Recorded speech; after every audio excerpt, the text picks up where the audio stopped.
I like to think about retail government because I'm from the retail end. I've always had to make my living in the retail market. And retail basically is nothing more than being able to satisfy your customer. There's only three things it takes to be successful, and no matter what endeavor of life you have to have a product. And that product sometimes might just be you. Could be the coal, the quality of coal we're selling or whatever. Could be just you. Then you have to have value. You can't price yourself out of the market. If you do that, you could have the greatest product in the world, no one will buy it. But more importantly, if you want to sustain your business, you have to have serviceability. And if you can't make people want to come back because you treated them so well and the product and the value was good, you won't sustain it. Now in government doesn't think that way. I can assure you, government does not think that way. The mindset of government is we're the only game in town. You like it, fine. If you don't like it, that's still fine. Well, that's not the way I subscribe to trying to run a state. We have a lot of obstacles, and I said, just think about this. If we could permeate the retail mentality in every government worker in the state of West Virginia, and then when inspectors come out, they're going to say, hey, John, you got a problem here. Now, before I write you up with a violation, here's what I think you ought to do to fix it. Let's get together and get our people together. I'll come back in a week or a month or whenever the rotation time would be. And then if you've made those changes and tried to make the changes, we're working in the right direction. Rather than going out with a ball bat and a cease and desist order and fines, I'd rather you spend the money to fix what's wrong, to try to make it safer, than to give the money to government. I guarantee you we won't fix it. And that's all I've ever said. Use a little common sense. And I think, and I really appreciate they have taken that approach. We're out there trying to help make it better. Government should be your ally, not your adversary.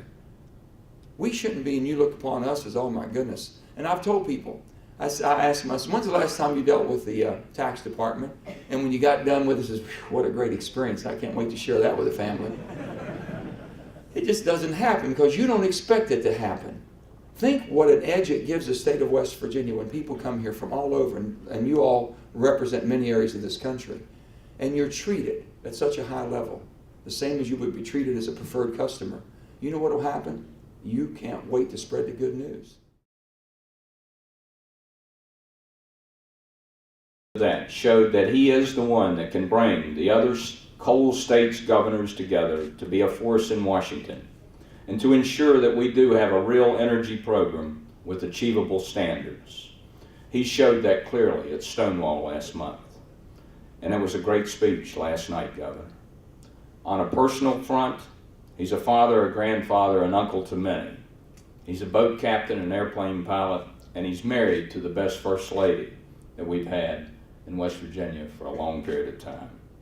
Ladies and gentlemen, the most outgoing and always going chief executive that we've ever had, the 34th governor of our great state, the Honorable Joe Manchin.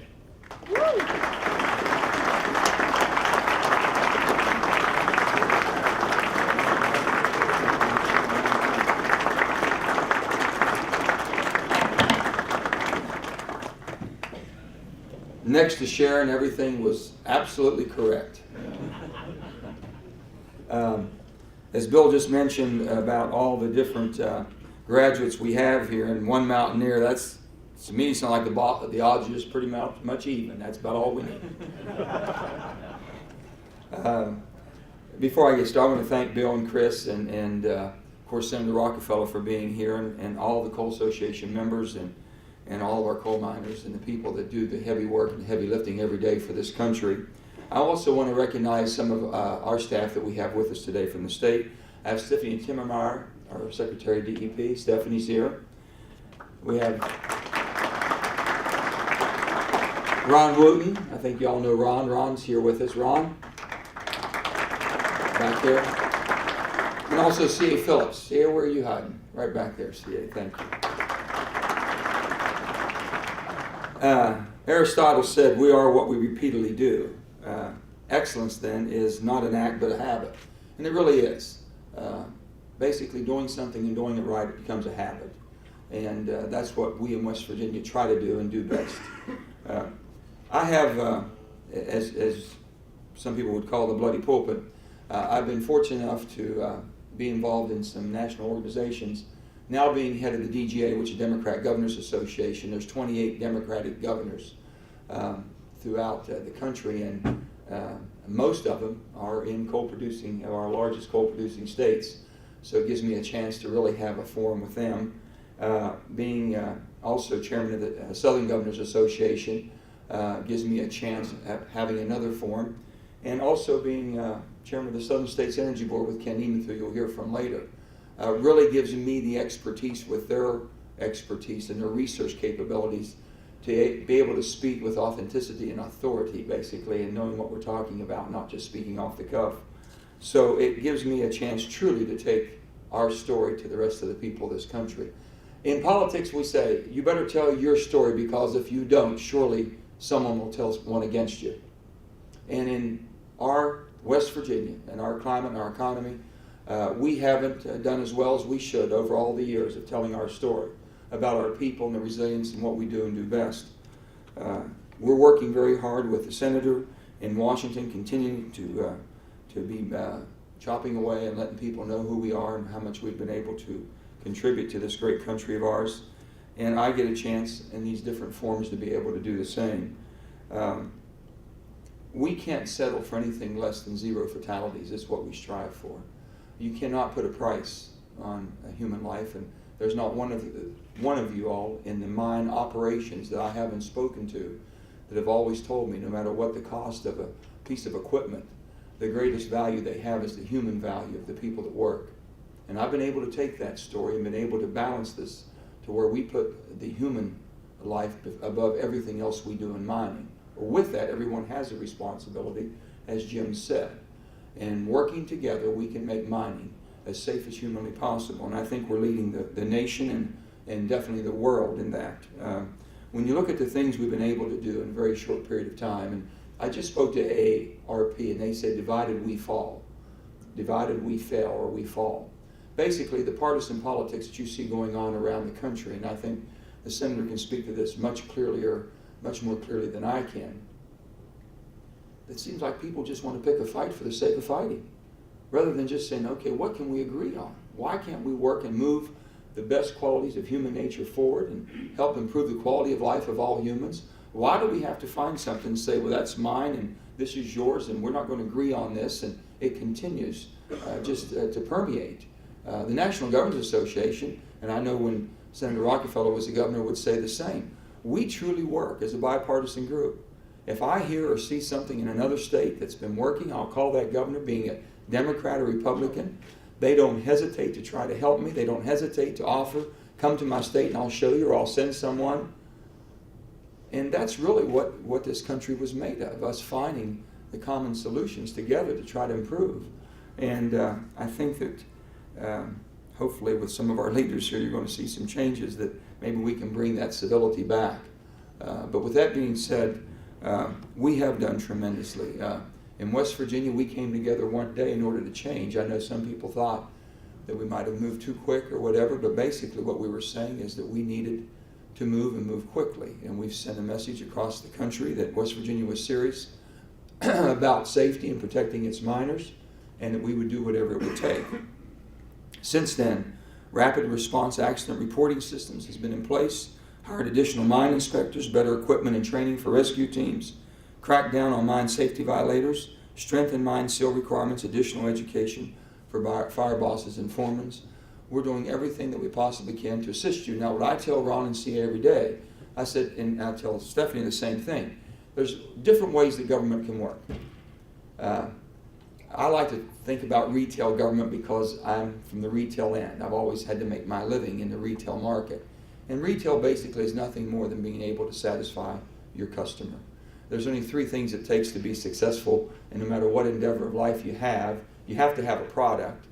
And that product sometimes might just be you. Could be the coal, the quality of coal we're selling or whatever.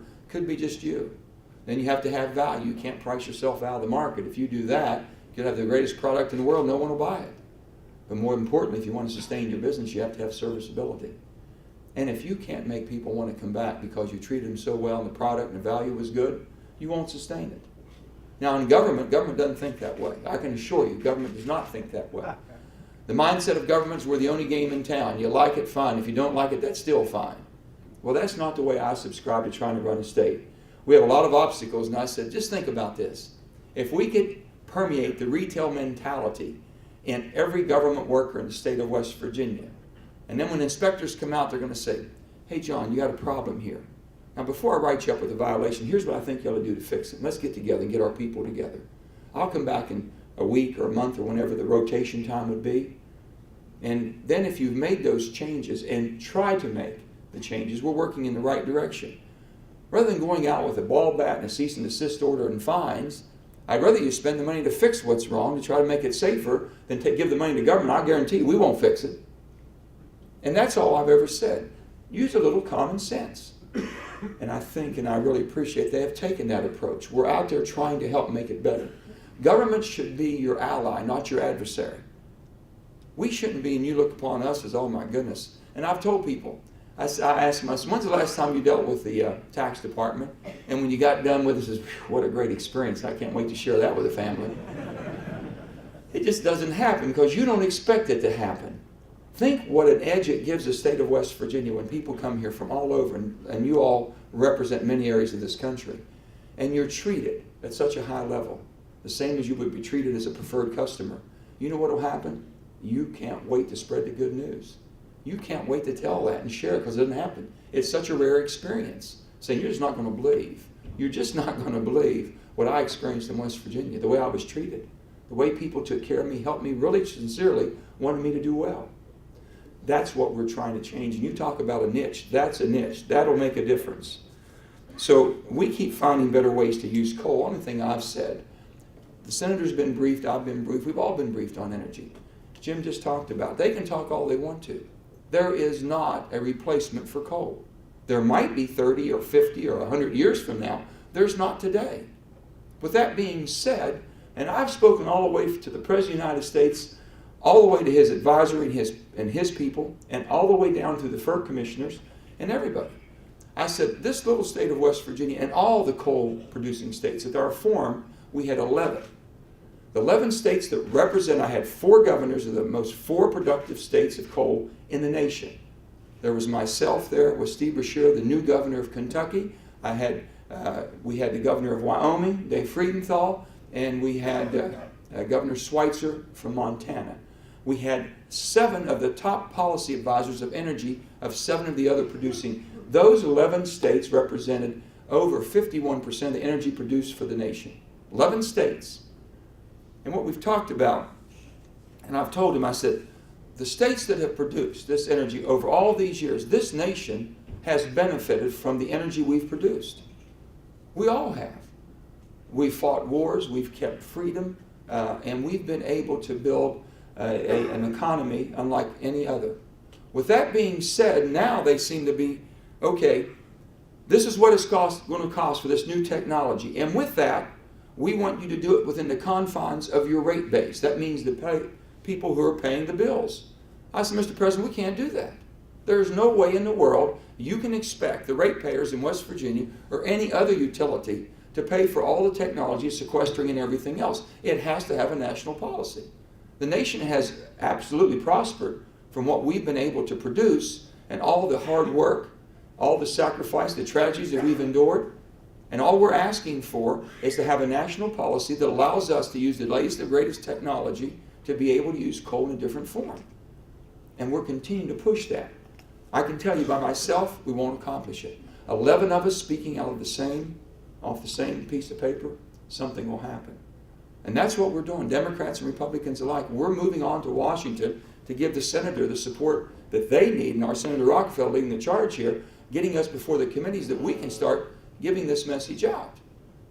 I said, we can do coal liquefaction. I look at it in one simple way, security. If for nothing else, and Ken and I have talked about it, when you think that we're using 300,000 barrels of oil a day, more than 60% of it coming from foreign countries that don't like us real well.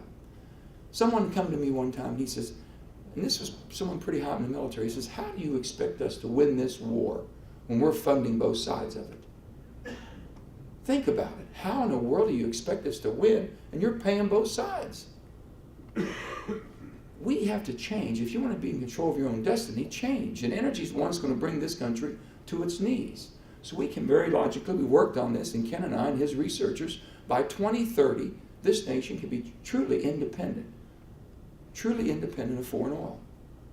But it can only happen with using coal and using the resources we have in this nation. It can't be coal against gas, coal against the oil produced here in this. It has to be everything that we have. Our portfolio, our energy portfolio for West Virginia, you heard me talk last night, coal. What can we do with our coal? How do we enhance our production of gas and oil? How do we use biomass? How do we use solar and wind? How does all that fit into it?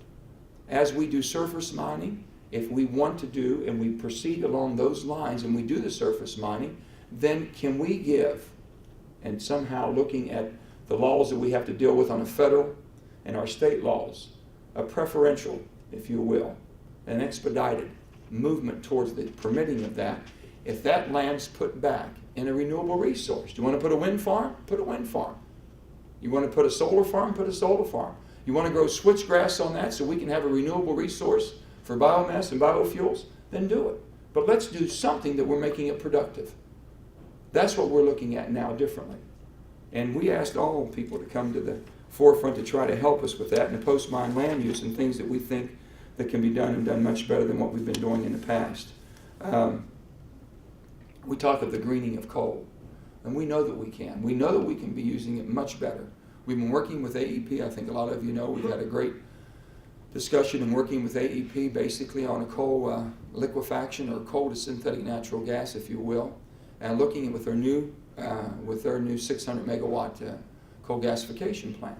It's a natural. It's a perfect footprint. It gives them extra capacity that they need. It gives us the ability to use the same footprint without having any more of a disturbance.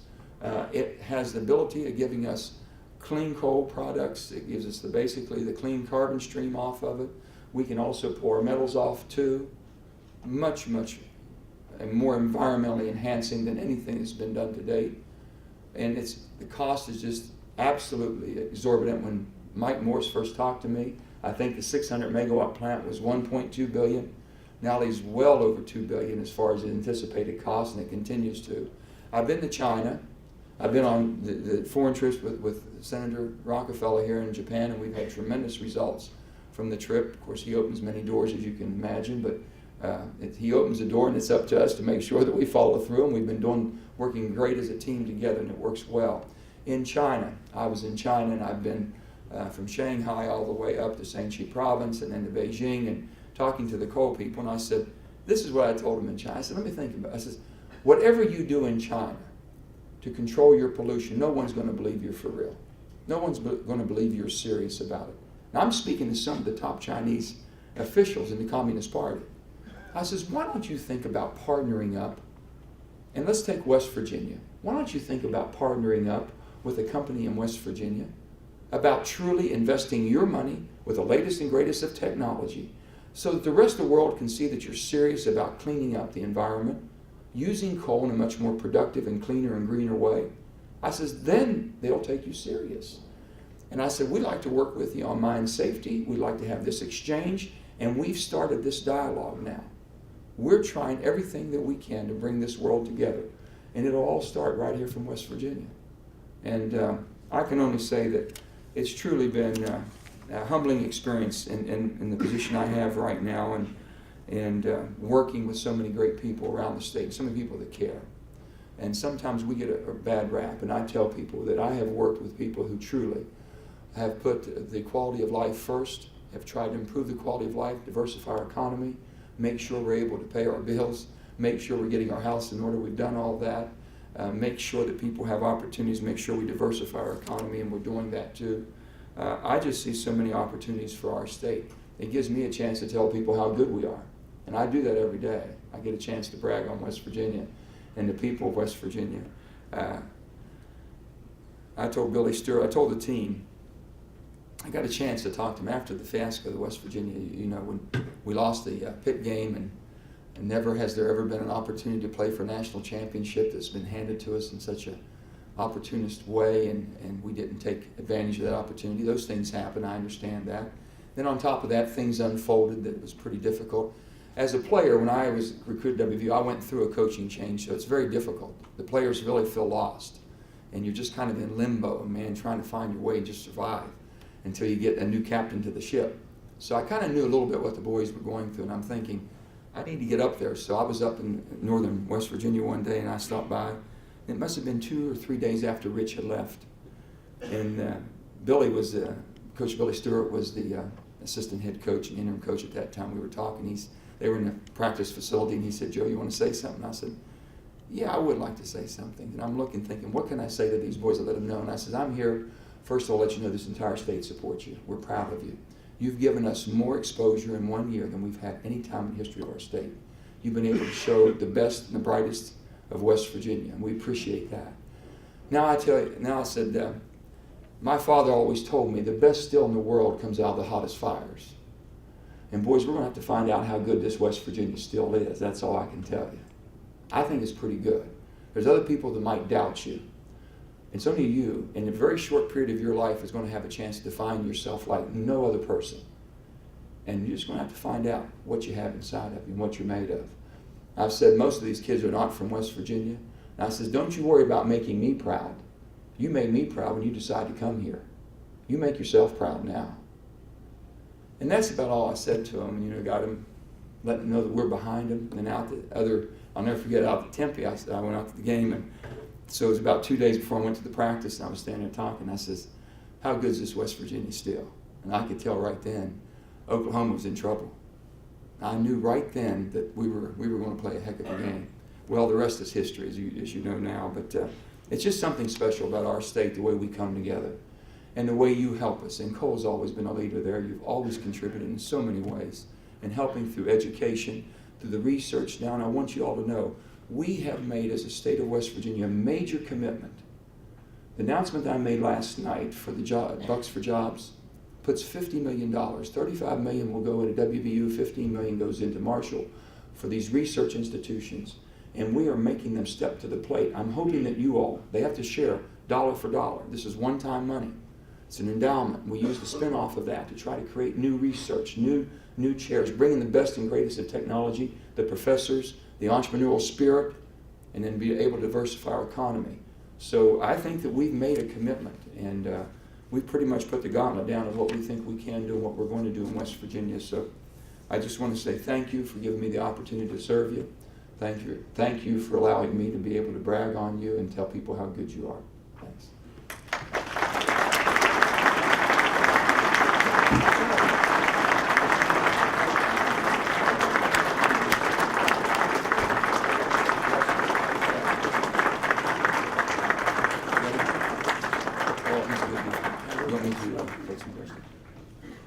Oh, yeah. I'm hoping they're working on that. Coach Rockefeller just asked me if they're keeping slate, and I said, "Coach, I hope you're working on that." Does anybody have any questions at all before I got to run? I have to run to another. The senator had one question. Hurry up and leave because I've got to speak. So with that being said, I want to thank you again. God bless.